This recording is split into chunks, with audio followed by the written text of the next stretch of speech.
think fertilizer is one of the things that people need to look at.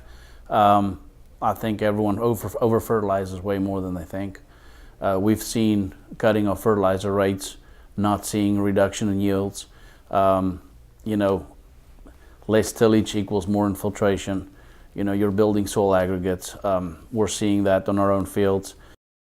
In the old Dust Bowl, and so, you know, when it rains it pours, and when the wind blows it really blows. So you never know what Mother Nature, the weather forecast doesn't work for our area. We are on our own kind of most of the time on the weather. So it's hard to make cover crops work because you don't know when it's going to rain. But when it rains, you need to jump on it and you need to get something established. That's the only way you can keep cover on the ground. It's the only way you keep it from blowing, and it's the only way you're going to feed the biology and not starve the microbes. So we're trying to be as opportunistic as we can using the harsh weather that we're faced with. But it is possible, it is working. We're not too dry to grow a cover crop. It does take extra planning, and it puts someone out of his comfort zone, because you gotta do something that every land-grant university in a 1,000-mile radius tells you is not working. So we gotta be against the flow. You know, just like everything else, 3, 4, 5 years down the line, they would probably figure out why it's working for us. But right now we're on our own, and it's a system we believe in. It's a system I believe we need to do.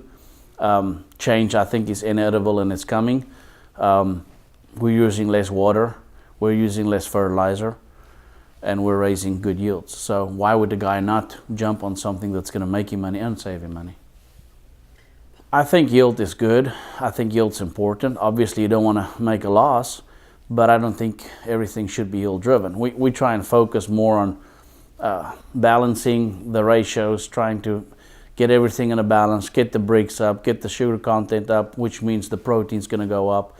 You know, if you want good exudation, you're probably going to need to keep everything in balance, and in the end of the day, it's the exudation, the breathing of the plant that feeds the soil. You know, all the sugars that the plant produces in the day, it pushes back to the roots at night, and not everything, but a good portion of it, and that's what feeds the biology.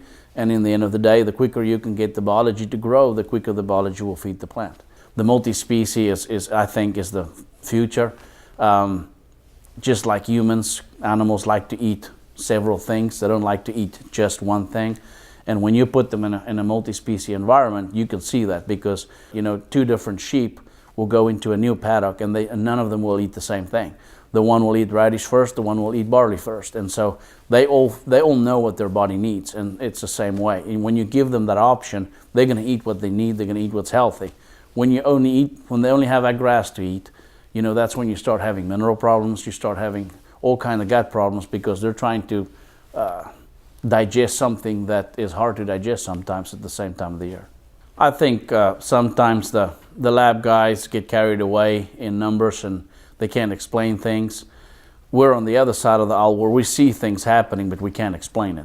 So, you know, getting us together with some of the university people is nice, because, you know, they got something else to work on that they don't necessarily get the feedback that they need sometimes. And I think there's enough people here that's already doing what we're doing, but we can't necessarily explain everything we're doing. I mentioned in my talk about Dr. Foster making something, you know, explaining to us why the daikon radish is working for us.